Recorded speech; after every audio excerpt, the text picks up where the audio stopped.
ನಮ್ಮ ಪೂಜ್ಯ ಸ್ವಾಮೀಜಿಯವರಿಗೆ ನಮಸ್ಕರಿಸ್ತಾ ನಾನು ನನ್ನ ಭಾಷಣವನ್ನು ಶುರು ಮಾಡ್ತಾ ಇದ್ದೇನೆ. ನನಗೆ ಮುಂಚೆ KPCಯ ಇಂಜಿನಿಯರ್ ಅವರು ಪ್ರಾಜೆಕ್ಟ್ ಬಗ್ಗೆ ಉಲ್ಲೇಖ ಮಾಡಿದ್ರು.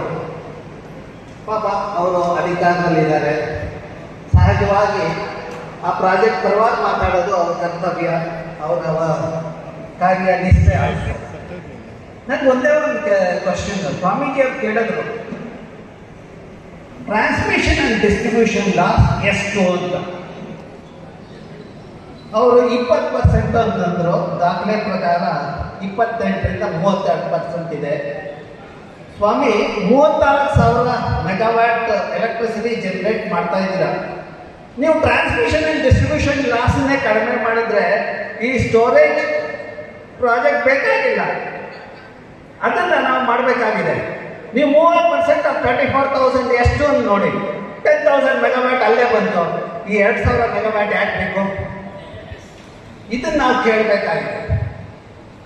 ಹಿಂದೆ ಜನರಿಗೆ ಜ್ಞಾನ ಇರಲಿಲ್ಲ. ಈ ರೀತಿಯ ಅನ್ಸೈಂಟಿಫಿಕ್ ಪ್ರಾಜೆಕ್ಟ್ ಈ ಜಿಲ್ಲೆಯಲ್ಲಿ ಬಹಳಷ್ಟು ಬಂದಿದೆ. ಇನ್ನು ಮುಂದೆ ಬರ್ಲಿಕ್ಕೆ ಸಾಧ್ಯ ಇಲ್ಲ.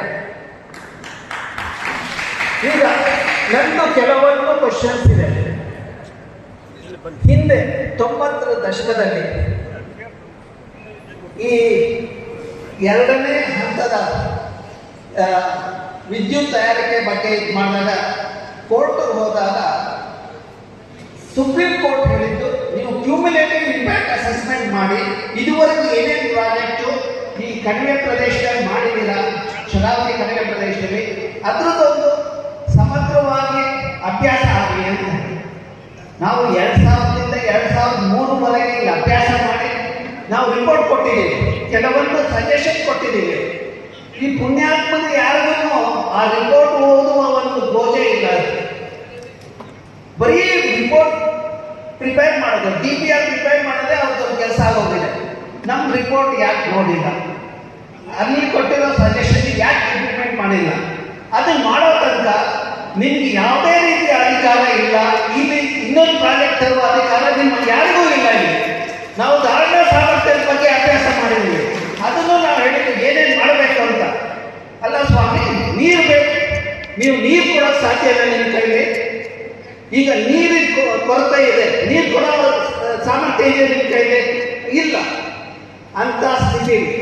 ಈಗ ನಾನು ಕೆಲವೊಂದು ಸ್ಲೈಡ್ಸ್ ಮೂಲಕ ನಾನು ಹೇಳ್ತಾ ಇರೋ ಸ್ಟೇಟ್ಮೆಂಟ್ನ ಹೈಲೈಟ್ ಮಾಡ್ತೇನೆ ಡೇಟಾ ಜೊತೆಗೆ. ಎರಡನೇದು ಎಕಲಾಜಿಕಲಿ ಸೆನ್ಸಿಟಿವ್ ಝೋನ್ ಅಂತ ಹೇಳಿ section 5 of the environment act ಹೇಳುತ್ತೆ. It has to be conserve, it should not be disturb ಅಂತ ಹೇಳುತ್ತೆ. ಈ ಪ್ರಾಜೆಕ್ಟ್ ಎಕಲಾಜಿಕಲಿ ಸೆನ್ಸಿಟಿವ್ ಝೋನ್ 1 ಅಲ್ಲಿ ಬರ್ತಾ ಇದೆ. ಇವ್ರು ಯಾರು ಅಧಿಕಾರ ಕೊಟ್ಟರು? ಇದು ಪ್ರಜಾಪ್ರಭುತ್ವ. ಜನರ ಇದಿದೆ, ಜನರ ಒಳಿತಿಗಾಗಿ ಎಕಲಾಜಿಕಲಿ ಸೆನ್ಸಿಟಿವ್ ರೀಜನ್ ಇರಬೇಕು. ಇವ್ರು ಯಾಕೆ ಅದರಲ್ಲಿ ಹಾಳು ಮಾಡ್ತಾ ಇದ್ದಾರೆ? ಇವ್ರು ಯಾರು ಅಧಿಕಾರ ಕೊಟ್ಟರು? ಇವ್ರಿಗೆ ಅದರ ಅಧಿಕಾರ ಇಲ್ಲ. ಅದು ನಾವು ಕೇಳಬೇಕಾಗಿದೆ. ಮೂರನೇದು ಸಸ್ಟೈನಬಲ್ ಎನರ್ಜಿ ಆಲ್ಟರ್ನೇಟಿವ್. ಸೋಲಾರ್ ಬಗ್ಗೆ ನಮ್ಮ ಇಂಜಿನಿಯರ್ ಸಾಹೇಬ್ ಹೇಳಿದ್ರು, ಅಷ್ಟು ನಮ್ಮಲ್ಲಿ ಬೆಳಗ್ಗೆಯಿಂದ ರಾತ್ರಿ ತನಕ ಇರಲ್ಲ ಅಂತ. ಯಾವುದ್ರಲ್ಲೂ ಬೆಳಗ್ಗೆಯಿಂದ ರಾತ್ರಿ ತನಕ ಇರಲ್ಲ. ಥರ್ಮೋಡೈನಾಮಿಕ್ಸ್ ಪ್ರಿನ್ಸಿಪಲ್ ನಿಮ್ಗೆ ಗೊತ್ತಿದ್ರೆ, ಲಾ ಆಫ್ ಎಂಟ್ರೋಪಿ ಗೊತ್ತಿದ್ರೆ 30% ಲಾಸ್ ಅಲ್ಲ, ಅದು ಎಲ್ಲರಿಗೂ ಗೊತ್ತಿದೆ. ನಾನು ಸೋಲಾರ್ ಹಾಟ್ ಸ್ಪಾಟ್ಸ್ ಅಂತೇಳಿ 2010ರಲ್ಲಿ ಒಂದು ಲೇಖನ ಬರೆದೆ. ಆಗ ಪುಣ್ಯಾತ್ಮರು ಹೇಳಿದ್ರು, ಸೋಲಾರ್ಗೆ ಏನು ಭವಿಷ್ಯ ಇಲ್ಲ ನಮ್ಮ ರಾಜ್ಯದಲ್ಲಿ ಅಂತ. ಇವತ್ತು ಅದು ಮುಂಚೂಣಿ. ನಾವು ಅದನ್ನು ಇಂಪ್ರೂವ್ ಮಾಡಬೇಕು, ಅದನ್ನು ಮಾಡ್ತಾ ಇಲ್ಲ. ನಂತರ ಇವರು ಪ್ರತಿಯೊಂದು ಪ್ರಾಜೆಕ್ಟ್ ಮಾಡಿದಾಗ ಡೌನ್ ಸ್ಟ್ರೀಮಲ್ಲಿ ಇದ್ದಾರಲ್ಲ, ಘಟ್ಟದ ಕೆಳಗಡೆ ಇರೋ ಕರಾವಳಿ ಜನ, ಅವರು ಒಳಿತು ಬಗ್ಗೆ ಏನು ಯೋಚನೆ ಮಾಡಿರಲ್ಲ. ಅಲ್ಲಿ ಸಿಕ್ಕವರಿಗೆ ಮೀನು ಕಡಿಮೆ ಆಗಿದೆ, ಚಿಪ್ಪು ಕಡಿಮೆ ಆಗಿದೆ. ಎಷ್ಟು ಕಡಿಮೆ ಆಗಿದೆ? ನೀವು ನಮ್ಮ ಅಘನಾಶಿನಿ ನದಿಗೆ ಬನ್ನಿ.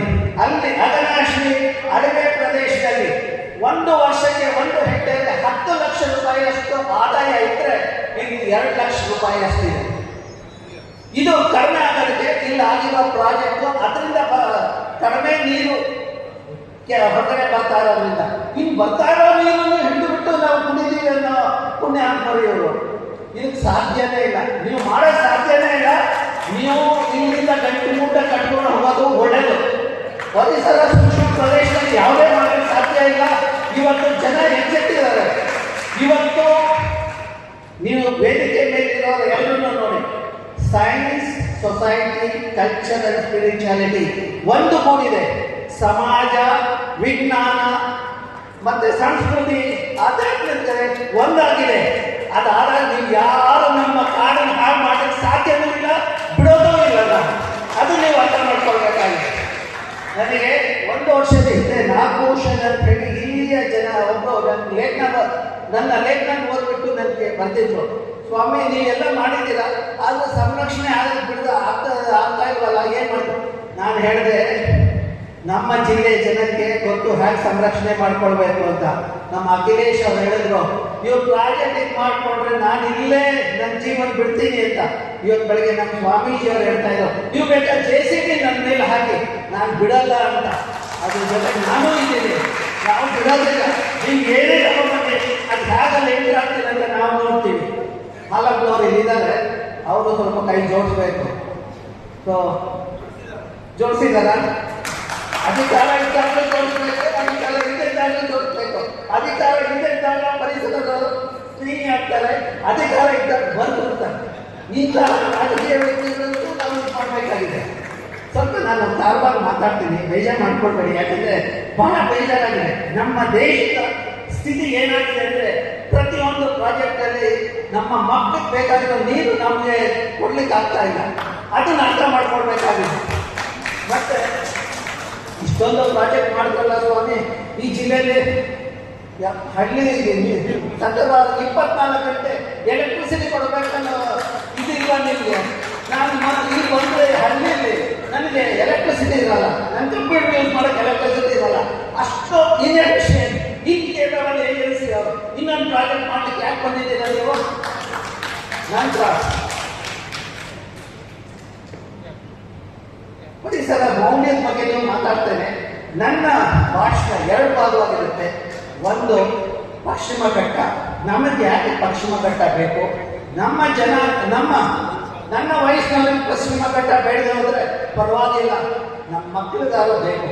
ಅವ್ರ ಬಗ್ಗೆ ನಾವು ಯೋಚನೆ ಮಾಡಬೇಕಾಗಿದೆ. ಅದು ನೀವು ಯೋಚಿಸಿಕೊಳ್ಬೇಕು. ಇಂದಿನ ನನ್ನ ವಯಸ್ಸಿನವರಿಗೆ ಪರಿಸರದ ಕಾಳಜಿನೇ ಬಹಳ ಕಡಿಮೆ. ಎಲ್ಲೋದು ಪ್ಲಾಸ್ಟಿಕ್ ಮಯ, ಪ್ಲಾಸ್ಟಿಕ್ ಬಾಟ್ಲ ನೀರು ಕುಡಿಯೋದು, ಪ್ಲಾಸ್ಟಿಕ್ ಕಟೋಡಿ ತಗೊಳ್ಳೋದು, ಹಾಕೋದು. ಅದರಲ್ಲಿ ಬರೋ ಮೈಕ್ರೋ ಪ್ಲಾಸ್ಟಿಕ್ ಆಹಾರದಲ್ಲಿ ನಮ್ಮ ಮಕ್ಕಳಿಗೆ ಬರ್ತಾ ಇದೆ. ಅವ್ರ ಬ್ಲಡ್ಡಲ್ಲಿ, ರಕ್ತದಲ್ಲಿ ನ್ಯಾನೋ ಪ್ಲಾಸ್ಟಿಕ್ ಇರೋದು ಕಂಡು ಬಂದಿದೆ. ಇಂಥ ದುರಂತ ನಾವು ಮಾಡ್ತಾ ಇದ್ದೀವಿ. ಅದನ್ನು ನಾವು ಎಚ್ಚೆತ್ತುಕೊಳ್ಬೇಕಾಗಿದೆ. ನಾವು ಪರಿಸರದ ಮೌಲ್ಯದ ಬಗ್ಗೆ ಒಂದು ಪುಸ್ತಕವನ್ನು ಬರೆದಿದ್ದೀವಿ, ಅದನ್ನು ನಾನು ಉಲ್ಲೇಖ ಮಾಡ್ತೇನೆ. ಈಗ ಪಶ್ಚಿಮ ಘಟ್ಟ ನಮ್ಮೆಲ್ಲರಿಗೂ ಬೆನ್ನು ಮೂಳೆ ಇದೆಯಲ್ಲ, ಅದೇ ರೀತಿ ಪಶ್ಚಿಮ ಘಟ್ಟ ನಮ್ಮ ದಕ್ಷಿಣ ಭಾರತಕ್ಕೆ ಒಂದು ಸಪೋರ್ಟಿವ್ ಎಕೋಸಿಸ್ಟಮ್. ಅಲ್ಲಿ ಉತ್ಪನ್ನ ಆಗೋ ನೀರಿಂದ ಇಡೀ ದಕ್ಷಿಣ ಭಾರತಕ್ಕೆ ಬೇಕಾಗಿರುವ ನೀರು ಸಿಗುತ್ತೆ. ಹಾಗಾಗಿ ಆಹಾರ ಸಿಗ್ತಾ ಇದೆ.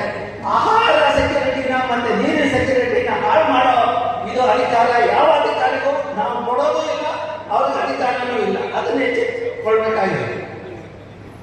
ನಂತರ ಜೀವ ವೈವಿಧ್ಯತೆ ಎಷ್ಟಿದೆ ನೋಡಿ. ಇಡೀ ಭೂಮಂಡಲದಲ್ಲಿ ನಮ್ಮ ಋಗ್ವೇದದಲ್ಲಿ ಹೇಳುತ್ತೆ 8 ರಿಂದ 12 ಮಿಲಿಯನ್ ಸ್ಪೀಶೀಸ್ ಇದೆ ಅಂತ. ನಾವು ಸೈನ್ಸಲ್ಲಿ ಹೇಳ್ತೀವಿ 1.5 ಅಂತ. ನೀವು ಯಾವ ಭಾಗದಲ್ಲಿ ಜಾಸ್ತಿ ಇದೆ ಅಂತ ನೋಡಿ. ನೀವು ಲ್ಯಾಟಿಟ್ಯೂಡ್ ಹೋದಾಗ ಈ ಭಾಗದಲ್ಲಿ 8 ರಿಂದ 14 ಡಿಗ್ರಿ ಲ್ಯಾಟಿಟ್ಯೂಡ್ ಭಾಗದಲ್ಲಿ ಬಹಳಷ್ಟಿದೆ. ಅದು ಯಾವ್ಯಾವ ಪ್ರದೇಶ? ಕೇರಳ, ಕರ್ನಾಟಕ, ತಮಿಳುನಾಡು, ಗೋವಾ. ಅಂದ್ರೆ ನಾವು ಜೀವ ವೈವಿಧ್ಯತೆ ಫಲವತ್ತಾದ ಭೂಮಿನ ನಾವು ನಮಗೆ ಬಳುವಳಿಯಾಗಿ ನಮ್ಗೆ ಬಂದಿದೆ. ಅದನ್ನ ನಾವು ನಮ್ಮ ಮಕ್ಕಳು ಕೊಡಬೇಕಾಗಿರೋದು ನಮ್ಮ ಕರ್ತವ್ಯ. ಅದಕ್ಕೆ ಯಾಕೆ ನಾವು ಯೋಚನೆ ಮಾಡ್ತಾ ಇಲ್ಲ?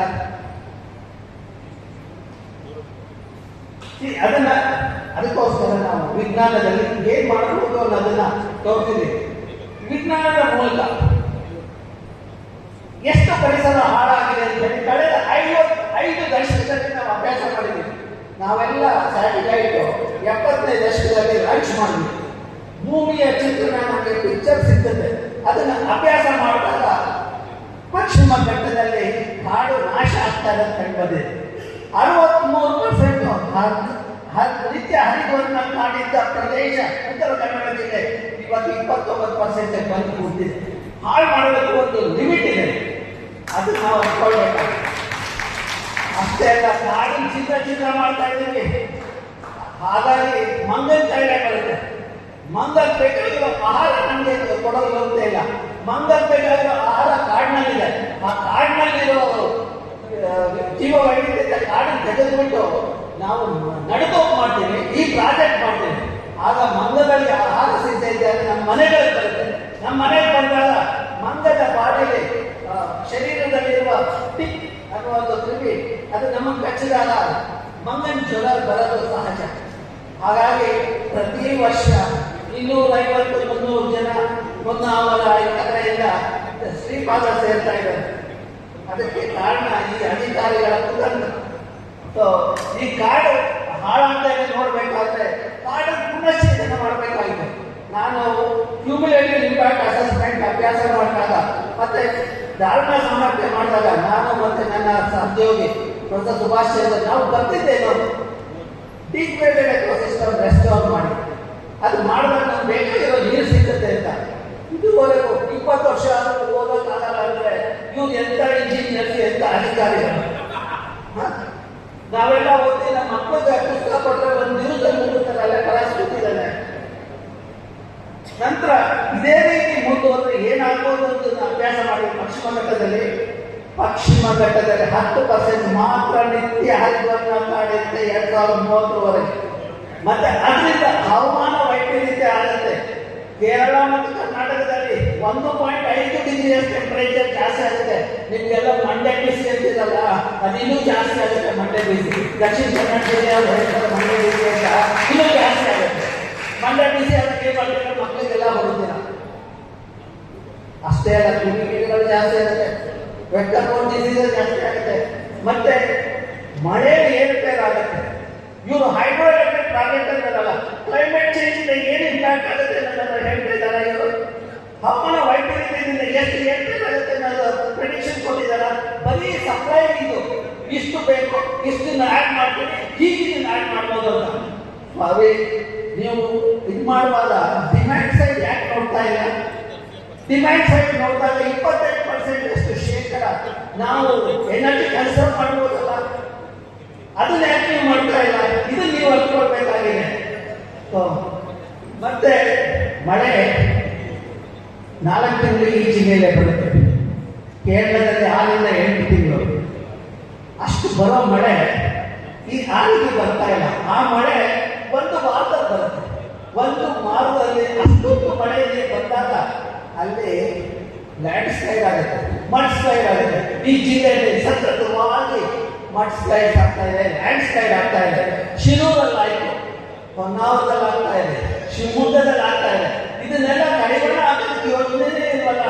ಪ್ರತಿ ಕಮಿಟಿ ಮಾಡೋದು ನನ್ನನ್ನು ಹಾಕ್ತಾರೆ, ನಾವು ಕೊಟ್ಟ ಸಜೆಷನ್ ಇಂಪ್ಲಿಮೆಂಟ್ ಮಾಡಬೇಕಂತೇಳಿ ಸರ್ಕಾರದವರಿಗೂ ಇಲ್ಲ, ಮತ್ತೆ ಅಧಿಕಾರಿಗಳು, ಫಾರೆಸ್ಟ್ ಡಿಪಾರ್ಟ್ಮೆಂಟ್ ಅಧಿಕಾರಿ ಇರ್ಬೋದು, ಬೇರೆ ಅಧಿಕಾರಿಗಳಿಗೂ ಅದ್ರ ಬಗ್ಗೆ ಯೋಚನೆ ಇಲ್ಲ.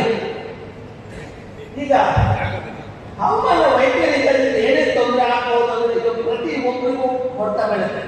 ನೀವು ನೋಡಿದಾಗ 1.5 ಡಿಗ್ರಿ ಟೆಂಪರೇಚರ್ ಜಾಸ್ತಿ ಆದರೆ 70% ಅಷ್ಟು ಕೋಲಲ್ಲಿ ಕಳ್ಕೊಳ್ತೀವಿ. ಅದೇ ಇನ್ನೊಂದು 0.5 ಡಿಗ್ರಿ ಆದರೆ 99% ಕಳ್ಕೊಳ್ತೀವಿ. ಅದು ಅಷ್ಟೇ ಅಲ್ಲ, ನೀವು ನೋಡಿ ನಮ್ಮ ಇನ್ಸೆಕ್ಟ್ ಈ ಇದನ್ನು ತೋರಿಸ್ತಾ ಇದೀವಲ್ಲ, 6 ಇನ್ಸೆಕ್ಟ್, 8 ಪ್ಲಾಂಟ್ಸ್ ಮತ್ತೆ 4 ವರ್ಟಿಬ್ರೇಟ್ಸ್ ನಾವು ಕಳ್ಕೊಳ್ತೀವಿ. ಇದು ಇನ್ಸೆಕ್ಟ್ ಅಂದರೆ ನೊಣ, ಸೊಳ್ಳೆ ಅಲ್ಲ, ನಮ್ಮ ಪಾಲಿನೇಷನ್ ಮಾಡುತ್ತಲ್ಲ, ಪರಾಗಸ್ಪರ್ಶ ಮಾಡುತ್ತಲ್ಲ, ದುಂಬಿಗಳು, ಅವುಗಳು ಮಾಡೋ ಪರಾಗಸ್ಪರ್ಶದಿಂದ ನಿಮಗೆ ಆಹಾರ ಸಿಗ್ತಾ ಇದೆ, ಅದು ನಾವು ಕಳ್ಕೊಳ್ತೀವಿ.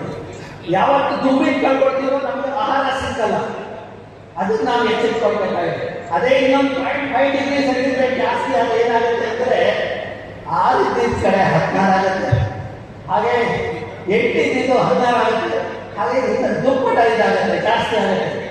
ಅಷ್ಟೇ ಇಲ್ಲ, ದುಷ್ಪರಿಣಾಮಗಳು ಏನು ನೋಡಿದ್ರೆ ಡ್ರಾಟ್ 315 ದಶಲಕ್ಷ ಜನ ಅಫೆಕ್ಟ್ ಆಗ್ತಾರೆ. ಇನ್ನೊಂದು 0.5 ಆದರೆ 420 ದಶಲಕ್ಷ ಜನ ಅಫೆಕ್ಟ್ ಆಗ್ತಾರೆ.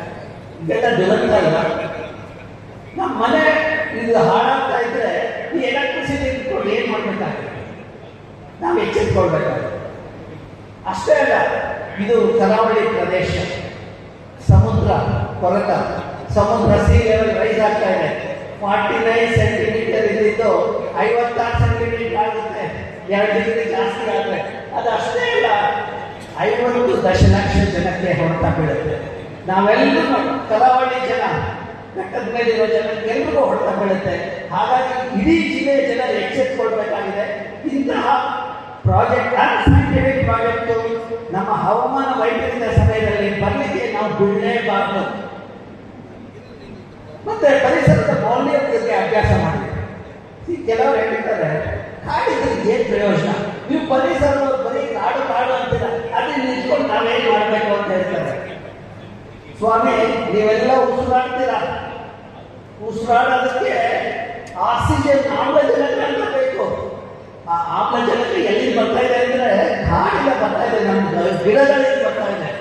ನೀವೆಲ್ಲ ಉಸಿರಾಡಿದಾಗ ಒಂದು ದಿವಸಕ್ಕೆ 980 ಗ್ರಾಮಷ್ಟು ಇಂಗಾಲದ ಡೈಆಕ್ಸೈಡ್ ಹೊರಗಡೆ ಆಗ್ತಿಲ್ಲ. ಹಿರಿಯರೆಲ್ಲ ಅರ್ಧ ಕೆಜಿ ಕಾರ್ಬನ್ ಆಗ್ತಾರೆ. ಅದು ತೆಗೆಯೋದು ಯಾರು? ನಮ್ಮ ಕಾಡುಗಳು. 1 ಹೆಕ್ಟೇರ್ ಪ್ರದೇಶದಲ್ಲಿ 6ರಿಂದ 9 ಟನ್ನಷ್ಟು ಕಾಡು ಬೇಕು. ಅಷ್ಟು 9 ಟನ್ ಇಂಗಾಲದ ಡೈಆಕ್ಸೈಡ್ ಹೀರಿಕೊಳ್ಳುತ್ತೆ. ಹಾಗಾಗಿ ಪ್ರತಿ ವ್ಯಕ್ತಿಗೆ 6ರಿಂದ 8 ಮರಗಳಿರಬೇಕು. ಹಾಗಂತ ಹೇಳಿ ನಮ್ಮ ವೇದಗಳಲ್ಲೂ ಉಲ್ಲೇಖ ಆಗಿದೆ. ನಾವು ಸೈನ್ಸಲ್ಲಿ ಹೇಳ್ತಾ ಇರೋದು ಅದೇನೆ. ಅದನ್ನ ನಮ್ಮ ಮಕ್ಕಳಿಗೆ ಹೇಳಿಕೊಡ್ಬೇಕಾಗಿದೆ. ನೀವಿದ್ರೆ ಒಂದು 6 ಮರನ ನಡಪ ಅಂತ. ಮತ್ತೆ ಬಹಳಷ್ಟು ಮಂದಿ ಮತ್ಸ್ಯಪುರಾಣ ಓದಿದ್ದೀರ, ಬೈಬಲ್ ಕೆಲವು ಮಂದಿ ಓದಿದ್ದೀರ, ನಮ್ಮ ಹಿರಿಯರಿದ್ದಾರೆ, ಪುರಾಣ ಓದಿದ್ದಾರೆ. ಬೈಬಲ್ 320 ಬಾರಿ ಪರಿಸರ ಸಂರಕ್ಷಣೆ ಬಗ್ಗೆ ಉಲ್ಲೇಖ ಆಗುತ್ತೆ. ಕುರಾನ್ ಬಗ್ಗೆ ಮುಂದೆ ಪ್ರದೇಶನ ನೀರ ಪ್ರದೇಶನ ನೆಕ್ಸ್ಟ್ ವಾರು ಅದಕ್ಕಾಗುತ್ತೆ ಅಂತ ಕುರಾನಲ್ಲಿ ಉಲ್ಲೇಖ ಆಗುತ್ತೆ. ಅದೇ ನಮ್ಮ ಮಾಸೆ ಪುರಾಣದಲ್ಲಿ ಮಗುಗೂ ಮತ್ತೆ ನೀರಿಗೂ ಮತ್ತೆ ಮರಕ್ಕೂ ಇರುವ ಬಾಂಧವ್ಯ ಎತ್ತಿ ತೋರಿಸುತ್ತೆ. ಒಂದು ಬಾವಿಯು ಮನೆಯಲ್ಲಿದ್ದರೆ ಸಮೃದ್ಧಿ, 10 ಬಾವಿಗಳು ಒಂದು ಕೆರೆಗೆ ಸಮ, 10 ಕೆರೆಯು ಒಂದು ಸರೋವರಕ್ಕೆ ಸಮ, 10 ಸರೋವರವು ಒಂದು ಮಗುವಿಗೆ ಸಮ, 10 ಮಕ್ಕಳು ಒಂದು ಮಗನಿಗೆ ಸಮ. ಅಂದ್ರೆ 10 ಮಕ್ಕಳು ಇರೋ ಬೆನಿಫಿಟ್ ಒಂದು ಗಿಡ ನೀವು ನಟ್ಟು ನೋಡ್ಕೊಂಡ್ರೆ ಅದು ಅದೇ ಬೆನಿಫಿಟ್ ನಿಮಗೂ ಸಿಗುತ್ತೆ. ಇದಕ್ಕೆ ಕಡಿತಾರಲ್ಲ, ಮರ ಕಡಿತಾರಲ್ಲ, ಈ ಪ್ರಾಜೆಕ್ಟಲ್ಲಿ ಪ್ರತಿ ಮರ ಕಡಿದಾಗಲೂ ಅವ್ರು 10 ಮಕ್ಕಳನ್ನ ಕೊನೆ ಮಾಡ್ತಾ ಇದ್ದಾರೆ. ಸ್ವಾಮಿ, ನಿಮ್ಮ ಅಧಿಕಾರ ಇರಬಹುದು, ಇನ್ನೊಂದು 20 ವರ್ಷ ನೀವು ಅಧಿಕಾರದಲ್ಲಿ ಇರಬಹುದು, ರಿಟೈರ್ಮೆಂಟ್ ಅಂತ ಬರುತ್ತೆ. ರಿಟೈರ್ಮೆಂಟ್ ಅಂತ ಬಂದಾಗ ಆಗ ನನ್ನಂಥ ವ್ಯಕ್ತಿಗಳೆಲ್ಲ ಬಂದು ಕೇಳ್ತಾರೆ, ಸ್ವಾಮಿ ನಾನು ಅಧಿಕಾರದಲ್ಲಿದ್ದಾಗ ತಪ್ಪು ಮಾಡಿದೆ, ನಾನು ಇವಾಗ ಏನು ಮಾಡಲಿ ಅಂತ. ಇವಾಗ ಎಚ್ಚೆತ್ತುಕೊಳ್ಳಿ, ಇಂತಹ ದುರಂತ ಮಾಡಬೇಡಿ ಅಂತ. ಈಗ ಈ ಕಾಡಿನಲ್ಲಿ ಎಷ್ಟು ಹಿಂಗಾಗ ಇದಾಗಿದೆ ಅನ್ನೋದನ್ನು ನಾವು ಅಭ್ಯಾಸ ಮಾಡಬೇಕು. ನಮ್ಮ ಅಭ್ಯಾಸದ ಪ್ರಕಾರ ಪ್ರತಿ ವರ್ಷ 37,000 ಗಿಗಾಗ್ರಾಮಷ್ಟು ಕಾರ್ಬನ್ ಶೇಖರಣೆ ಆಗುತ್ತೆ. ಇದುವರೆಗೆ 1.4 ಮಿಲಿಯನ್ ಗಿಗಾಗ್ರಾಮಷ್ಟು ಕಾರ್ಬನ್ ಶೇಖರಣೆ ಆಗಿದೆ. ಅದರ ಮೌಲ್ಯ ಎಷ್ಟು ಅಂತ ನೋಡಿದ್ರೆ ಆ ಮೌಲ್ಯ 100 ಬಿಲಿಯನ್ ರೂಪೀಸ್ ಆರ್ $1.4 ಬಿಲಿಯನ್. ನೀವು ಕೇಳ್ಬೋದು, ಇದು ಮೌಲ್ಯ ಕಟ್ಕೊಂಡು ನಾನೇನು ಮಾಡಬೇಕು ಅಂತ. ನಾನು ಭಾರತದ ಪ್ರತಿನಿಧಿಯಾಗಿ ಅಂತಾರಾಷ್ಟ್ರೀಯ ಸಮ್ಮೇಳನಕ್ಕೆ ಹೋದಾಗ, ಮೀಟಿಂಗ್ ಹೋದಾಗ ನಾನು ಹೇಳೋದು ಅವರಿಗೆ, ಈ ಇಂಗಾಲದ ಡೈಆಕ್ಸೈಡ್ ನೀವು ಉತ್ಪನ್ನ ಮಾಡ್ತಾ ಇದ್ದೀರಲ್ಲ ನಿಮ್ಮ ಕೈಗಾರಿಕೆಗಳಲ್ಲಿ, ಅದನ್ನೆಲ್ಲ ಶೇಖರಣೆ ಮಾಡಿರೋದು ನಮ್ಮಲ್ಲಿರೋ ಕಾಡುಗಳು. ಭೂಮಿ ಇರೋದು ಒಂದೇನೆ, ಆ ಭೂಮಿಯಲ್ಲಿರೋ ನಮ್ಮ ವೆಸ್ಟರ್ನ್ ಘಾಟ್, ಪಶ್ಚಿಮ ಘಟ್ಟ, ಹಿಮಾಲಯದಲ್ಲಿರೋ ಕಾಡುಗಳು ಶೇಖರಣೆ ಮಾಡ್ತಾರೆ. ನೀವು ಹಾಗಾಗಿ ಈ ಕಾಡುಗಳ ಸಂರಕ್ಷಣೆಗೆ ನೀವು ಅದೊಂದು 100 ಬಿಲಿಯನ್ ರೂಪೀಸ್ ನಮಗೆ ಕೊಡಬೇಕು ಅಂತ ನಾನು ಹೇಳ್ತೀನಿ. ಅದನ್ನೇ ನಾನು ವಿಶ್ವ ಸಂಸ್ಥೆಗೆ ನಾನು ಭಾಷಣ ಮಾಡಬಾರ್ದು, ನಾನು ಅದ್ರ ಬಗ್ಗೆನೇ ಮಾತಾಡ್ತೀನಿ. ಅಷ್ಟೇ ಅಲ್ಲ, ಈಗ ನೀರು ಹೈಡ್ರೋ ಎಲೆಕ್ಟ್ರಿಕ್ ಪ್ರಾಜೆಕ್ಟ್ ತರ್ತಾರಲ್ವ, ನೀರಿಲ್ಲದ್ರು ಎಲ್ಲಿಂದ ಪ್ರಾಜೆಕ್ಟ್ ತರ್ತಾರೆ? ಇವ್ರು ಮಾಡಿರೋ ದುರಂತ ನೋಡಿ. ಶರಾವತಿ ಕಣಿವೆ ಪ್ರದೇಶದಲ್ಲಿ ನಾನು ತೋರಿಸ್ತೀನಿ. ಇವಾಗ ಇದು 1991ರಲ್ಲಿ ಸಮೃದ್ಧವಾದ ನೀರಿತ್ತು. ಇವತ್ತು ಅದೇ ಪ್ರದೇಶದಲ್ಲಿ, ಅದೇ ಮಳೆಗಾಲದಲ್ಲಿ, ಅದೇ ದಿವಸ ನನಗೆ ನೀರೇ ಸಿಕ್ಕಲ್ವಲ್ಲ. ಇಂಥ ದುರಂತ ಆಗಿದೆ. ಅಷ್ಟೇ ಅಲ್ಲ, ಬನ್ನಿ ಶರಾವತಿ ಇದ್ದು ನೋಡೋಣ. ಶರಾವತಿ ಎಲ್ಲಿ ಹುಟ್ಟುತ್ತೆ ಅಲ್ಲಿಂದ 125 ಕಿಲೋಮೀಟರ್ಗೆ ಈ ಜಿಲ್ಲೆಯ ರೇಡಿಯಸ್ ಇರುತ್ತೆ. ನಾವು ಜೋಗ್ ಫಾಲ್ಸ್ ಹತ್ರ ಲಿಂಗನಮಕ್ಕಿ ಡ್ಯಾಮ್ ಕಟ್ಟಿದ್ವಿ. ಲಿಂಗನಮಕ್ಕಿ ಡ್ಯಾಮ್ 65 ವರ್ಷದ ಕಟ್ಟಿದ್ವಿ. ಕಟ್ಟಿದ ಮೇಲೆ ನಮ್ಮ ಪುಣ್ಯಾತ್ಮರು ಸುತ್ತಮುತ್ತ ಪರಿಸರದ ಬಗ್ಗೆ ಯೋಚನೆ ಮಾಡಿದಾರ? ಇಲ್ಲ. ಅದೇನಾಗಿದೆ, ಲಿಂಗನಮಕ್ಕಿ ಡ್ಯಾಮ್ ಕಟ್ಟಿದ ಮೇಲೆ ಈ ಪ್ರದೇಶದಲ್ಲಿ ಕಾಡುಗಳು ನಾಶ ಆಗಿದೆ. 45% ಕಾಡುಗಳು ನಾಶ ಆಗಿದೆ. ಅದಷ್ಟೇ ಅಲ್ಲ, ಅದು ಮಳೆಯ ಮೇಲೆ ಹೊಡೆದ ಬಿದ್ದಿದೆ. ನೀವು ಮಳೆ ಹೊಡೆದ ಬಿದ್ದಿದೆ ದಾಖಲೆ ಬೇಕಾದ್ರೆ 124 ವರ್ಷದ ಮಳೆಯ ದಾಖಲೆ ನಮ್ಮ ಪೋರ್ಟಲ್ ಸಿಗುತ್ತೆ. ಸರ್ಕಾರದ ಪೋರ್ಟಲ್ ಡೌನ್ಲೋಡ್ ಮಾಡಿ 2 ಭಾಗವಾಗಿ ಅಭ್ಯಾಸ ಮಾಡಿ. 1901ರಿಂದ 64, 65ರಿಂದ 20, 1901ರಿಂದ 64ವರೆಗೆ ಇಡೀ ಲಿಂಗನಮಕ್ಕಿ ಜಲಾನಯನ ಪ್ರದೇಶ 1900 ಸ್ಕ್ವೇರ್ ಕಿಲೋಮೀಟರ್ ಜಾಗದಲ್ಲಿ 3,000-4,500 ಮಿಲಿಮೀಟರ್ ಮಳೆ ಆಗ್ತಾ ಇತ್ತು.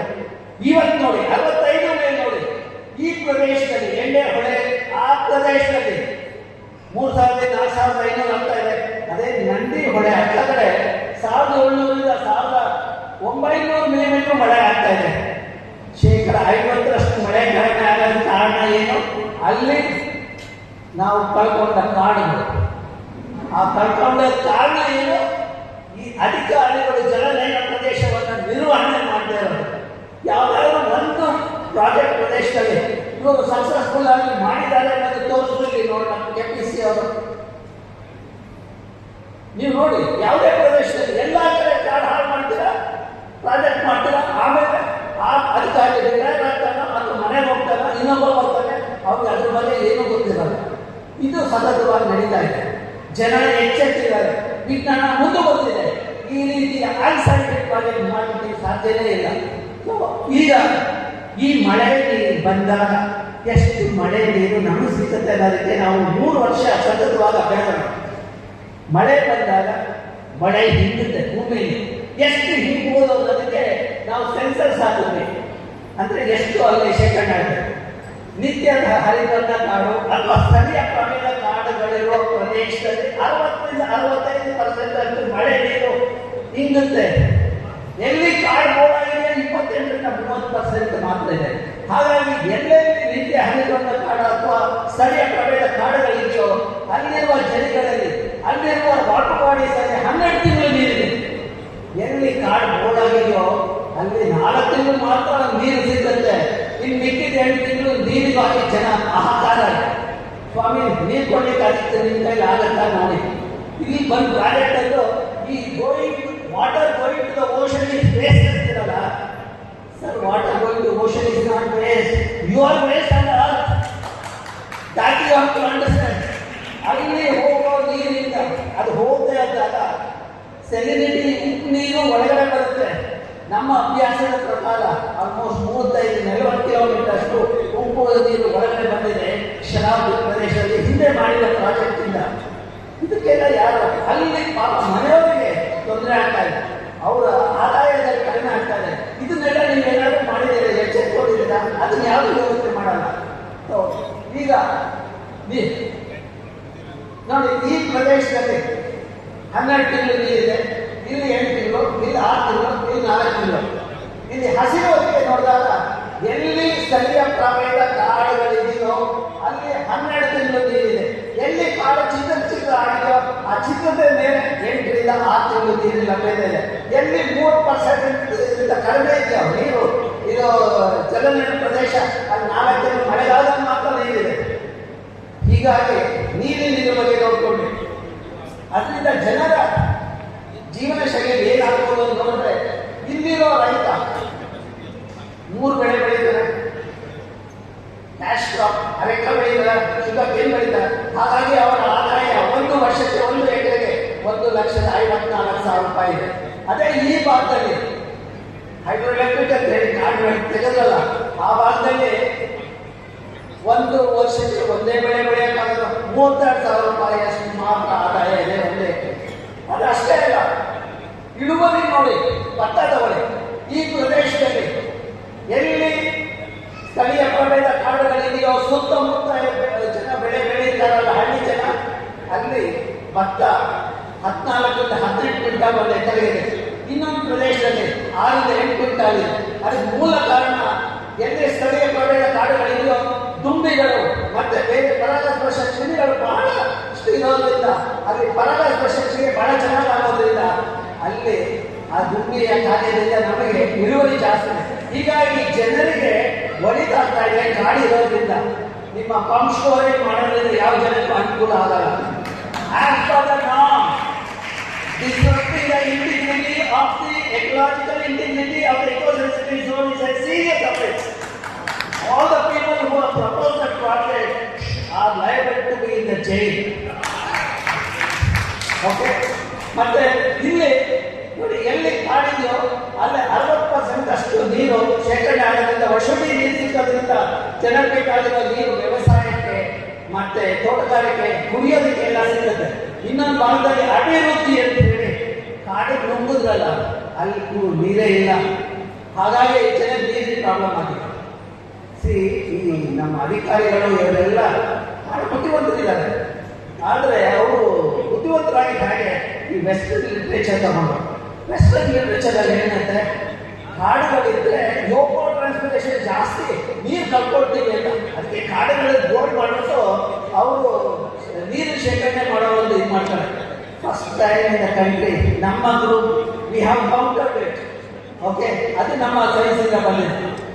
ಇದನ್ನ ಇಲ್ಲಿ ವೈಶಿಷ್ಟ್ಯತೆ ನೋಡಿ, ನಾವು 2 ಮೀನುಗಳನ್ನ ಕಂಡಿದ್ದೀವಿ. ಅಲ್ಲಿ ಹೊಸ ನೀರು ಕೊಟ್ವಿ, ಶಿಶೂರ ಶಿಶೂರ ಶರಾವತಿ ಅಂತ.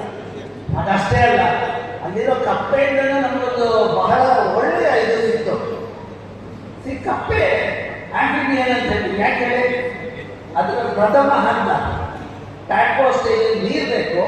ಅಡಲ್ಟ್ ನೆಕ್ಸ್ಟ್ ಸ್ಟೇಜಲ್ಲಿ ಅಡಲ್ಟ್ ಆದಾಗ ಅದು ಲ್ಯಾಂಡ್ ಮೇಲೆ ಇರುತ್ತೆ. ಇವಾಗ ನೀರಿಲ್ಲದೆ ಹೋದ್ರೆ ಏನಾಗುತ್ತೆ, ಕಪ್ಪೆ ಬದುಕಲ್ಲ. ಬಟ್ ಒಂದು ಪ್ರದೇಶದಲ್ಲಿ, ನೀರಿಲ್ಲದಿರೋ ಪ್ರದೇಶದಲ್ಲಿ ಕಪ್ಪೆಯ ಚಿಕ್ಕ ಚಿಕ್ಕ ಮರಿಗಳನ್ನು ನೋಡ್ಬೇಕು. ನಮ್ಗೆ ಆಶ್ಚರ್ಯ ಆಯಿತು. ನಾವು ಹೋಗಿ ನೋಡಿದಾಗ ಆ ಕಪ್ಪೆ ಏನು ಮಾಡ್ತಾ ಇದೆ ಅಂದರೆ, ಫರ್ಟಿಲೈಸ್ ಆದ್ರ ಮೇಲೆ ಆ ಟ್ಯಾಕ್ಟೋ ಸ್ಟೇಜನ್ನು ಬೈಪಾಸ್ ಮಾಡಿಬಿಟ್ಟು ಹೆಂಗಾದ್ರು ಕಪ್ಪೆ ಬರೋದು ನಾವು ನೋಡಿದ್ವಿ. ಅಂದರೆ ಕಪ್ಪೆಗಳು ನೀರಿಲ್ಲದೆ ಹೇಗೆ ಅವ್ರ ಜೀವನ ನಡೆಸಬಹುದು ಅನ್ನೋದು ಅವ್ರು ಕಲ್ತ್ಕೊಂಡಿದ್ದಾರೆ. ಮೂರ್ಖ ಶಿಖಾಮಣಿ ಮಾನವರು ಕಾಡನ್ನು ಹಾಳು ಮಾಡ್ತಾ ಇರೋದು ಅವ್ರು ಯಾವತ್ತೂ ತಿಳ್ಕೊಳ್ಳಲ್ಲ. ಅವರು ಭೂಮಿ ಮೇಲೆ ಇರಲ್ಲ, ಅವ್ರು ಸಾಯದ ಜೊತೆ ನಮ್ಮನ್ನೂ ಎಲ್ಲ ಒಟ್ಟಿಗೆ ತಗೊಂಡು ಹೋಗ್ತಾರೆ. ಈ ಭೂಮಿ ಮೇಲೆ ನೀರಿಲ್ಲ, ಯಾವ ಮನುಷ್ಯನ ಈ ಭೂಮಿ ಮೇಲೆ ಇರೋದಕ್ಕೆ ಸಾಧ್ಯ. ಇದನ್ನ ನಾವು ಅಧಿಕಾರಿಗಳು ಹೇಗೆ ಕಂಟ್ರೋಲ್ ಮಾಡ್ಬೋದು ಅನ್ನೋದಕ್ಕೆ ನಾವೊಂದು ಡಿಸಿಷನ್ ಸಪೋರ್ಟ್ ಸಿಸ್ಟಮ್ ಮಾಡಬೇಕು. ಯಾಕಂದ್ರೆ ಈ ಅಧಿಕಾರಿಗಳು ಯಾವಾಗಲೂ ಮೊಬೈಲ್ ಕೈಯಲ್ಲಿ ಇಟ್ಕೊಂಡು, ನಮ್ಮ ಸಾಹೇಬರು ಮೊಬೈಲ್ ಕೈಯಲ್ಲಿ ಇಟ್ಕೊಂಡೇ ಭಾಷಣ ಮಾಡೋದು. ಸೊ ಅದೇ ರೀತಿ ಅದಕ್ಕೆ ಅವ್ರ ಮೊಬೈಲ್ ಅಂದರೆ ಇಕೋ ಸೆನ್ಸಿಟಿವಿಟಿ ಗೊತ್ತಾದರೆ ಇದು ಕಡಿಮೆ ಆಗ್ಬೋದು ಅಂತ ನಾವು ಇದು ಮಾಡ್ತೀವಿ. ಇಡೀ ಪಶ್ಚಿಮ ಘಟ್ಟನ 90 by 9 ಕಿಲೋಮೀಟರ್ ಚೌಕಟ್ಟಲ್ಲಿ ಗ್ರಿಡ್ ಮಾಡಿಕೊಂಡು ಅದರಲ್ಲಿರುವ ವೈಶಿಷ್ಟ್ಯತೆ ಅಭ್ಯಾಸ ಮಾಡಿ, ಕಾಡಿನ ಪ್ರಮಾಣ ಏನು, ಮತ್ತೆ ಅಲ್ಲಿರುವ ಜೀವ ವೈವಿಧ್ಯತೆ ಏನು, ಅದನ್ನೆಲ್ಲ, ಮತ್ತೆ ಕಾಡು ಎಷ್ಟು ಶೇಖರಣೆ ಆಗ್ತಾ ಇದೆ, ಅದನ್ನೆಲ್ಲ ನಾವು ಅಭ್ಯಾಸ ಮಾಡಿ ಕೊನೆಗೆ ಯಾವ ಹಳ್ಳಿ ಪರಿಸರ ಸೂಕ್ಷ್ಮ ಪ್ರದೇಶ ಅನ್ನೋದನ್ನ ನಾವು ರೆಡ್ ಕಲರ್ ಅಲ್ಲಿ ತೋರಿಸಿದ್ದೀವಿ. ನೆಕ್ಸ್ಟ್ ಡಾರ್ಕ್ ಗ್ರೀನ್ ಅಲ್ಲಿ ಪರಿಸರ ಸೂಕ್ಷ್ಮ ಪ್ರದೇಶ 2, 3 ಪರಿಸರ ಸೂಕ್ಷ್ಮ ಪ್ರದೇಶ ಗ್ರೀನ್, ಆಮೇಲೆ ಬ್ಲೂ 4ನೇ. ಇದು ಈ ಪೋರ್ಟಲ್ಲು 2 ವರ್ಷದ ಹಿಂದೆ ಸಾಗರದಲ್ಲಿ KV ಸುಬ್ಬಣ್ಣ ಅವರ ಮೆಮೋರಿಯಲ್ ಲೆಕ್ಚರ್ಗೆ ನನ್ನನ್ನು ಕರೆದಿದ್ದು. ಆವತ್ತಿನ ದಿವಸ 15 ಜುಲೈ ನಾನು ಅದನ್ನು ರಿಲೀಸ್ ಮಾಡಿದೆ. ನೀವು ಅದರಲ್ಲಿ ನೋಡಿದ್ರೆ ನಿಮ್ಮ ಜಿಲ್ಲೆಯನ್ನ ನೋಡ್ಬೋದು, ನಿಮ್ಮ ಹಳ್ಳಿಯಲ್ಲಿ ಯಾವ್ಯಾವ ಪ್ರದೇಶ ಪರಿಸರ ಸೂಕ್ಷ್ಮ ಆಗ್ತದೆ. ಪರಿಸರ ಸೂಕ್ಷ್ಮ ಪ್ರದೇಶವನ್ನು ಹಾಳು ಮಾಡ್ಲಿಕ್ಕೆ ಯಾರು ಬಂದ್ರೆ ನೀವು ಎದ್ದು ನಿಂತ್ಕೊಳ್ಳಿ, ನಿಮ್ಮ ಮಕ್ಕಳಿಗೋಸ್ಕರ ಎದ್ದು ನಿಂತ್ಕೊಳ್ಳಿ, ತೊಂದರೆ ಇಲ್ಲ. ನೀವು ಗೂಗಲ್ ಆ್ಯಪ್ ಇದೆಯಲ್ಲ, ಗೂಗಲ್ ಪ್ಲೇ ಸ್ಟೋರಲ್ಲಿ ಸಹ್ಯಾದ್ರಿ ಅಂತ ಒಂದು ಆ್ಯಪ್ ಇದೆ. ನೀವು ಅದನ್ನು ಡೌನ್ಲೋಡ್ ಮಾಡಿಕೊಂಡ್ರೆ ನೀವು ಇದನ್ನೆಲ್ಲ ನೋಡ್ಬೋದು. ಇದನ್ನ ಡೌನ್ಲೋಡ್ ಮಾಡಿದಾಗ ಈ ಥರ ಕಾಣಿಸುತ್ತೆ. ನೀವು ನಿಮ್ಮ ಹಳ್ಳಿನ ಸೆಲೆಕ್ಟ್ ಮಾಡಿ ಪರಿಸರ ಸೂಕ್ಷ್ಮನೋ ಅಲ್ವೋ ಅಂತ ನೀವು ನೋಡಬಹುದು. ಓಕೆ, ಈಗ ನಾನು ಶರಾವತಿ ಬರ್ತಾ ಇದ್ದೀನಿ. ನನಗೆ ಕೆಲವು ತಿಂಗಳ ಹಿಂದೆ ನಮ್ಮ ಅಖಿಲೇಶ್ ಅವರು ಬಹಳ ಒಂದು ಡಿಸಿಷನ್ ತಗೊಂಡಿದ್ದಾರೆ ಅಂತ ನನಗೆ ಗೊತ್ತಾಯಿತು. ನಾನು ಅದನ್ನು ತಡಿಬೇಕಾದ್ರೆ ಏನು ಮಾಡ್ಬೋದು ವಿಜ್ಞಾನಿ ಅಂತ ಹೇಳಿದ್ರು. ನಾನು ನನ್ನ ವಿದ್ಯಾರ್ಥಿಗಳ ಜೊತೆ ಕೂತ್ಕೊಂಡಾಗ ನಾವೊಂದು ಇದು ಮಾಡಿದ್ವಿ, ಒಂದು ಸ್ಮಾಲ್ ರಿಪೋರ್ಟ್ ಅವ್ರಿಗೆ ಪ್ರಿಪೇರ್ ಮಾಡಿಕೊಟ್ಬಿಡೋಣ. ಅಟ್ಲೀಸ್ಟ್ ಅವ್ರ ಜೀವನ ಉಳಿಸ್ಕೊಂಡ್ರೆ ಇಲ್ಲಿರೋ ಕಾಡುಗಳು ಸಮೃದ್ಧಿಯಾಗಿರುತ್ತೆ, ಕೆರೆಗಳು ಸಮೃದ್ಧಿಯಾಗಿರ್ತವೆ ಅನ್ನೋ ಒಂದು ನಂಬಿಕೆ ಮೇಲೆ ಈ ರಿಪೋರ್ಟ್ ಪ್ರಿಪೇರ್ ಮಾಡಿ ಅದ್ರ ಕಾಪಿನ ನಮ್ಮ ಅಖಿಲೇಶ್ ಅವ್ರಿಗೆ ಕಳಿಸಿದೆ, ಮತ್ತು ನಮ್ಮ ಶಂಕರ್ ಶರ್ಮಾ ಅವ್ರಿಗೆ ಕಳಿಸಿದೆ. ಅದು ಇಂಟರ್ನೆಟ್ಟಲ್ಲಿ ಹೋಗುವ ಶಂಕರ್ ಶರ್ಮಾ ಅವ್ರಿಗೆ ರೀಚ್ ಆಗಲಿಲ್ಲ. ಮೊನ್ನೆ ನಾನು ಮಾತಾಡೋವಾಗ ಹೇಳಿದ್ರು, ಸ್ವಾಮಿ ನಿಮ್ಮ ರಿಪೋರ್ಟ್ ನನಗೆ ಬಂದಿಲ್ಲ ಅಂತೇಳಿ. ಆಮೇಲೆ ಇನ್ನೊಮ್ಮೆ ನಾನು ಕಳಿಸ್ಕೊಟ್ಟೆ. ಸೊ ಈಗ ಪಶ್ಚಿಮ ಘಟ್ಟದ ಶರಾವತಿ ಪ್ರದೇಶ, ನೀವು ನೋಡ್ತಾ ಜಲನಯನ ಪ್ರದೇಶ, ಇವರು ಪ್ರಾಜೆಕ್ಟ್ ಬರ್ತಾ ಇರೋದು ಈ ಪ್ರದೇಶದಲ್ಲಿ. ಸ್ವಾಮಿ ಎಕಲಾಜಿಕಲಿ ಸೆನ್ಸಿಟಿವ್ ರೀಜನ್ 1 ಅಲ್ಲಿ ನಿಮ್ಗೆ ಯಾರು ಕೊಟ್ಟರು ಅಧಿಕಾರ, ಅದನ್ನ ನೀವು ನಮ್ಮೆಲ್ಲರೂ ಹೇಳಬೇಕು. ಸಮಾಜದಲ್ಲಿರೋ ದುಡಿಗಳಿಗೆ ಹೇಳಬೇಕು, ವಿಜ್ಞಾನಿಗಳಿಗೆ ಹೇಳಬೇಕು, ಕಾರ್ಯಕರ್ತರಿಗೆ ಹೇಳಬೇಕಾಗಿದೆ. ಈಗ ನೋಡಿ ಈ ಪ್ರದೇಶದಲ್ಲಿ ಇದು ಬರ್ತದೆ, ಅದ್ಭುತ ವೈಶಿಷ್ಟ್ಯತೆ ಎಕಲಾಜಿಕಲಿ ಸೆನ್ಸಿಟಿವ್ ರೀಜನ್. ನೀವು ಏನೆಲ್ಲ ಮಾಡಬಾರ್ದು ಅಂತ ಹೇಳಿ ಸರ್ಕಾರದ ಕಾನೂನು ಹೇಳುತ್ತೆ. ಮೆಗಾ ಪ್ರಾಜೆಕ್ಟ್ ಮಾಡೋಂಗಿಲ್ಲ, ಸೊ ಜನಕ್ಕೆ ಹೊರಟ ಬಿಡೋ ಪ್ರಾಜೆಕ್ಟ್ ನೀವು ಇಂಪ್ಲಿಮೆಂಟ್ ಮಾಡೋಂಗಿಲ್ಲ. ಆ ಥರ ಇದ್ದಾಗ ನೀರನ್ನ ಹಾಳು ಮಾಡೋ ಪ್ರಾಜೆಕ್ಟ್ ನೀವು ಯಾಕೆ ಮಾಡೋಕ್ಕೆ ಸಾಧ್ಯ? ಮತ್ತೆ ನೋಡಿ, ಕಾಡಿದ್ದಾಗ ನೀರಿರುತ್ತೆ ಅಂತ ಹೇಳಿ, ಕಾಡು ಕಡಿಮೆ ಆದಾಗ ನೀರು ಕಡಿಮೆ ಆಗುತ್ತೆ ಅಂತ ಹೇಳಿ ನನ್ನ ವಿದ್ಯಾರ್ಥಿಗಳಿಗೆ ಒಂದು ಆನಿಮೇಷನ್ ಮೂಲಕ ತೋರಿಸಿದ್ದಾರೆ. ಅದಷ್ಟೇ ಅಲ್ಲ, ನಿಮ್ಗೆ ಬರೋ ಆದಾಯನೂ ಕಡಿಮೆ ಆಗುತ್ತೆ ಅಂತ ಹೇಳಿ ಈ ಟೇಬಲ್ ಅಲ್ಲ ತೋರಿಸ್ತಾರೆ. 1,54,000 ಕಾಡುಗಳಿದ್ದಾಗ ನಿಮ್ಗೆ ಸಿಕ್ಕೋ ಆದಾಯ 32,000ಕ್ಕೆ ಇಳಿಯುತ್ತೆ ಅಂತ ಅದು ತೋರಿಸುತ್ತೆ. ಅಷ್ಟೇ ಅಲ್ಲ, ಇದನ್ನು ನೋಡಿ, ಟೋಪೋಗ್ರಫಿ ಇದನ್ನು ನೋಡಿ, ಇದು ಈ ಡೌನ್ ಸ್ಟ್ರೀಮ್ ಆಗುತ್ತೆ. ಈಗ ನಾವೆಲ್ಲ ಡೌನ್ ಸ್ಟ್ರೀಮ್ ಅಲ್ಲಿ ನೋಡಿ, ಇದು ನಾವು ಆಲ್ರೆಡಿ ಲಯನ್ ಅಂಡ್ ಸಿಂಗಲಿಕ ಸಂರಕ್ಷಿತ ಪ್ರದೇಶ ಅಂತ ಹೇಳ್ತೀವಿ. ಇನ್ನೊಂದು ಶರಾವತಿ ವೈಲ್ಡ್ ಸೆಂಚುರಿ ಅಂತೀವಿ. ಅದೆರಡೂ ಯಾವುದೇ ರೀತಿ ಡಿಸ್ಟರ್ಬ್ ಮಾಡೋದು ಯಾವುದೇ ಕಾನೂನಲ್ಲಿ ವೈಲ್ಡ್ ಆಕ್ಟ್ ಅಲ್ಲಿ ಇಲ್ಲ, ಫಾರೆಸ್ಟ್ ಆಕ್ಟ್ ಅಲ್ಲಿ ಇಲ್ಲ. ಇವ್ರುಗಳಿಗೆ ಹೇಗೆ ಇದು ಸಿಗ್ತಾ ಇದೆ ಪರ್ಮಿಷನ್ ಅಂದ್ರೆ ಈ ಮೂರ್ಖರ ಸಂತತಿ ಎಲ್ಲಾ ಕಡೆ ಸೇರ್ಕೊಂಡಿದೆ ಅಂತ ಆಯ್ತು. ಬರೀ KPC ಅಷ್ಟೇ ಅಲ್ಲ, ಮಕ್ಕಳಿಗೆ ನೀರು ಬೇಡ ಅನ್ನೋ ಸಂತತಿ ಇವನ್ನು ಸರ್ಕಾರದಲ್ಲಿರೋ ಅಧಿಕಾರಿಗಳಲ್ಲೂ ಇದೆ ಅನ್ನೋದು ಇದಾಯ್ತು. MOFCC ಇದೆ ಅನ್ನೋದು ತಿಳಿದು.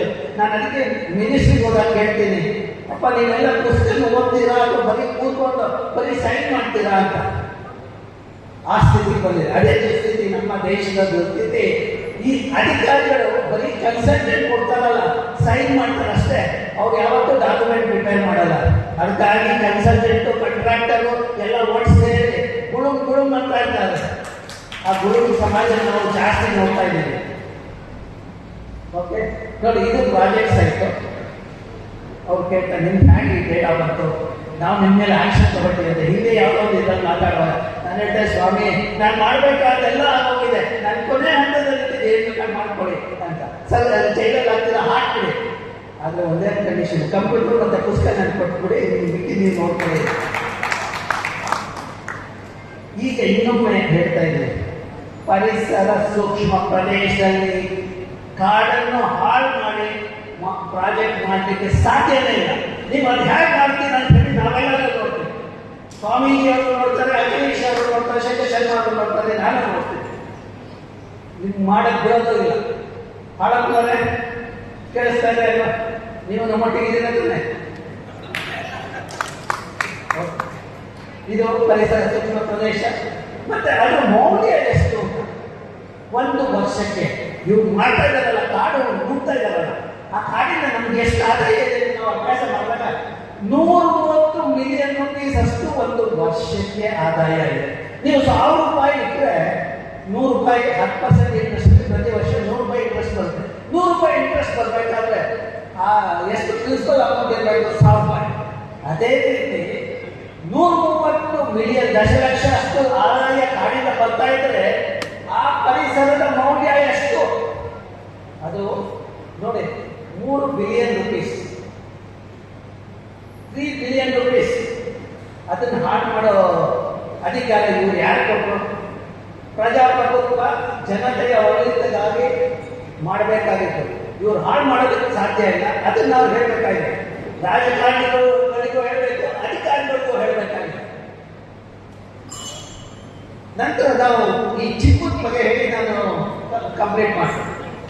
ಪರಿಸರದ ಮೌಲ್ಯದ ಬಗ್ಗೆ ನಾವು ಹೇಗೆ ಅಭ್ಯಾಸ ಮಾಡಬೇಕು. ಈಗ ಕಾಡಿನ ಪ್ರದೇಶ ತಗೊಂಡ್ರೆ ಕಾಡಿನಲ್ಲಿ ಏನೇನು ಉತ್ಪನ್ನ ಇದೆ, ಒಂದು ವರ್ಷಕ್ಕೆ ಎಷ್ಟು ಉತ್ಪನ್ನಗಳು ಸಿಗುತ್ತೆ, ಅದು ಆದಾಯ ಅಂತ ಹೇಳಿ ನಾವು ಇದು ಮಾಡ್ತೇವೆ. ಅದನ್ನು ನಾವು ಅಸೆಸ್ಮೆಂಟ್ ಮಾಡಿದಾಗ ನಮ್ಮ ಪಶ್ಚಿಮ ಘಟ್ಟದ ಉತ್ತರ ಕನ್ನಡ ಜಿಲ್ಲೆಯಲ್ಲಿ ಎಷ್ಟಿರ್ಬೋದು ಆದಾಯ ಅಂತ ನೋಡಿದಾಗ 9,000 ಕೋಟಿಗಳು ಒಂದು ವರ್ಷಕ್ಕೆ ಇದೆ. 9,000 ಕೋಟಿಗಳು. ಅದೇ ಸಿನೆರಿಯೋ 2 ನೀವು ನೋಡಿದಾಗ ಸಿನೆರಿಯೋ 2 ಅಲ್ಲಿ ನಾನು ವೈಲ್ಡ್ ಫ್ರೂಟ್ ಇದೆಲ್ಲ ಆ್ಯಡ್ ಮಾಡಿದಾಗ 11,000 ಕೋಟಿ ಆಗಿದೆ. ನೀವೆಲ್ಲ ಉಸಿರಾಡ್ತಾ ಇದ್ದೀರಲ್ವಾ? ಯಾರಾದರೂ ಉಸಿರಾಡ್ತಾ ಇರೋ ವ್ಯಕ್ತಿಗಳಿದ್ದೀರ? ಚೇರ್ಗಳಿದೆ ಅಷ್ಟೇ. ಅದನ್ನು ಆ್ಯಡ್ ಮಾಡಿದ್ರೆ 15,000 ಕೋಟಿಯಷ್ಟು ಲಾಭ ನಮಗೆ ಪ್ರತಿ ವರ್ಷ ಕಾಡಿಂದ ಸಿಗ್ತಾ ಇದೆ. ಈಗ ನಮ್ಮ ಸರ್ಕಾರದ ದಾಖಲೆಗಳಲ್ಲಿ ಎಷ್ಟು ಉಲ್ಲೇಖ ಆಗಿದೆ ನೋಡಿ. GDP ಅಂತಾರಲ್ವ, ಎವ್ರಿ ಜಿಲ್ಲೆ, ಪ್ರತಿ ಜಿಲ್ಲೆಯಲ್ಲೂ GDP ಇದೆ, ಗ್ರಾಸ್ ಡಿಸ್ಟ್ರಿಕ್ಟ್ ಡೊಮೆಸ್ಟಿಕ್ ಪ್ರಾಡಕ್ಟ್ ಅಂತ. ನಮ್ಮ ಜಿಲ್ಲೆ ಉತ್ತರ ಕನ್ನಡ ಜಿಲ್ಲೆಯ GDP ಎಷ್ಟಿದೆ ಅಂತ ನೋಡಿದಾಗ 5,978 ಕ್ರೋರ್ಸ್ ಅಂತ ತೋರಿಸ್ತಾರೆ. ಅದರಲ್ಲಿ ಕಾಡಿನ ಶೇರ್ ಎಷ್ಟು ನಾವು ನೋಡಿದಾಗ 180 ಕೋಟಿ ಮಾತ್ರ ತೋರಿಸ್ತಾರೆ. ನಾನು ಅಲ್ಲಿರೋ ಅಧಿಕಾರಿ DC ಕೇಳಿದೆ, ಸ್ವಾಮಿ ನಾವು ಮಾಡಿದಾಗ 9,600 ಕೋಟಿಗೆ 15,000 ಕೋಟಿ ಬರುತ್ತಲ್ಲ ಕಾಡಿನ ಉತ್ಪನ್ನ ಇದು, ನೀವು ಮಾಡಿದಾಗ, ನೀವು ಅಧಿಕಾರಿಗಳು ಮಾಡಿದಾಗ 180 ಕೋಟಿ ಬರ್ತಾ ಇದೆಯಲ್ಲ, ಇದಕ್ಕೆ ಕಾರಣ ಏನು ಅಂತ. ಆಗ ಅಧಿಕಾರಿಯನ್ನು ಅವರು ಗುಲಾಮ್ ಮಾಡಿದ್ರು. ನಾನು ಇನ್ನೊಮ್ಮೆ ಹೋದಾಗ ಅಧಿಕಾರಿ ಗುಲಾಮ್ ಮಾಡಿದ್ರು. ಆ ಅಧಿಕಾರಿ ಹೇಳ್ತಾನೆ, ಸ್ವಾಮಿ ನಾವು ಕಟ್ಟಿಗೆ ಮಾತ್ರ ಕಾಡಿಂದ ತೆಗೆದು ಅದಕ್ಕೆ ಮಾತ್ರ ಇದು ಮಾಡಿದ್ರು, ಅದಕ್ಕೆ 180 ಕೋಟಿ ಅಂತ. ಅಲ್ಲ ಸ್ವಾಮಿ, ಕಾಡಿನಲ್ಲಿರೋ ಟಿಂಬರ್ ಲೂಟಿಂಗ್ ಮಾಡ್ಕೊಂಡು ಹೋಗ್ತೀರಾ, ಅಲ್ಲಿ ಸಿಕ್ಕೋ ಕಿಲೋ ರೆಡ್ಡಿಯನ್ನು ತಗೊಂಡು ಹೋಗ್ತೀರಾ, ಅದನ್ನೆಲ್ಲ ಹಾಕಬೇಕು ಅಂತ ಬರ್ತವೆ. ಅದನ್ನ ಚೇಂಜ್ ಮಾಡಬೇಕು, ಗ್ರೀನ್ GDP ಹಾಕಬೇಕು ಅಂತ ಹೇಳಿ ನಾನು ಸರ್ಕಾರಕ್ಕೆ ಆಗ್ರಹ ಮಾಡಿದೆ. ಅದು ಅಷ್ಟೇ ಅಲ್ಲ, ಅಂತಾರಾಷ್ಟ್ರೀಯ ಮಟ್ಟದಲ್ಲೂ ನಾವು ಇದು ಮಾಡ್ತಾ ಇದ್ದೇವೆ. ಪ್ರತಿ ಕಂಟ್ರಿ, ಪ್ರತಿ ದೇಶ ಇದರಲ್ಲಿ ಗ್ರೀನ್ GDP ಬರಬೇಕು. ನಿಂತೋದ್ರೆ ಇವು ಪ್ರಾಜೆಕ್ಟ್ ಅಂತಾರಲ್ಲ, ಪ್ರಾಜೆಕ್ಟ್ ಎಷ್ಟು ಅನಾಹುತ ಆಗುತ್ತೆ ಅನ್ನೋದನ್ನ ಇದೆಲ್ಲ ಹಾಕ್ತಾ ಇದ್ದಾರೆ ಪ್ರಾಜೆಕ್ಟ್ ಅಲ್ಲಿ.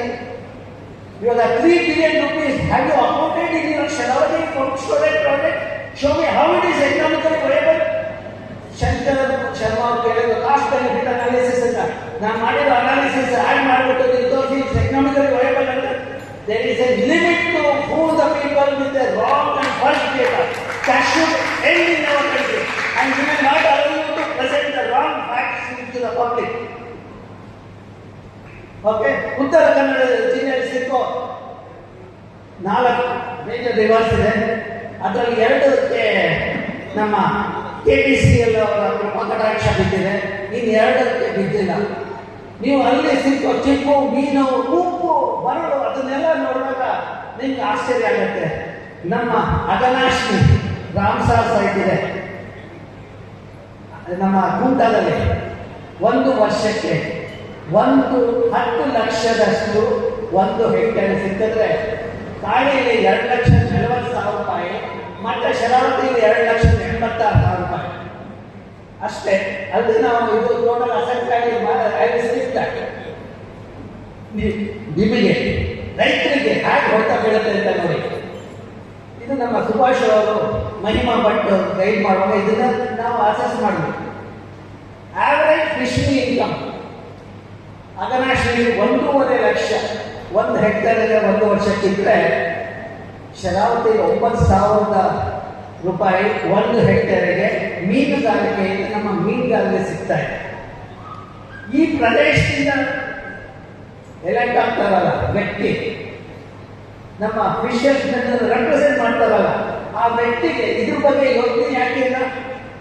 ಆ ವ್ಯಕ್ತಿ ಮಂತ್ರಿನೂ ಆಗಿದ್ದಾರೆ. ಮಂತ್ರಿ ಆಗಿ ಇಂತಹ ಎನ್ವೈರನ್ಮೆಂಟಲ್ ಡಿಸಾಸ್ಟರ್ಸ್ ಪ್ರಾಜೆಕ್ಟ್ ಯಾಕೆ ತಡೆ ಹಾಕ್ತಾ ಇಲ್ಲ? ನೀವೆಲ್ಲ ವೋಟ್ ಮಾಡ್ತಿರಲ್ಲ, ನೀವು ಎಚ್ಚೆತ್ಕೊಂಡು ಆ ಮಂತ್ರಿ ಕೇಳಬೇಕಾಗಿದೆ, ಆ ರಾಜಕೀಯ ವ್ಯಕ್ತಿ ಕೇಳಬೇಕಾಗಿದೆ.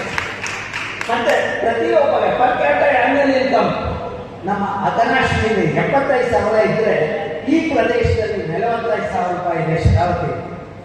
ಮತ್ತೆ ನಿಮಗೆಲ್ಲ ನೀರು ಕೊಡ್ತಾ ಇದ್ದಾರೆ. ಇವೆಲ್ಲ ಎಷ್ಟು ಅದೃಷ್ಟ ಮಾಡಿದ್ದಾರೆ. ನಾವು ಆಂಟಿ ಫ್ಯಾಟಿ ಅಂತೀವಿ, ಅದು ಜಾಸ್ತಿ ತಗೊಂಡಾಗ ಬ್ಲಡ್ ಪ್ರೆಷರ್ ಜಾಸ್ತಿ ಆದಾಗ ಬಹಳ ಕಷ್ಟ ಆಗುತ್ತೆ.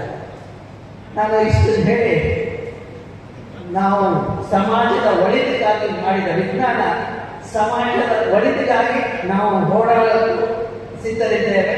ನಾವು ಸ್ವಾಮೀಜಿಯೊಟ್ಟಿಗೆ ಕೈ ಜೋಡಿಸಿದ್ದೇವೆ.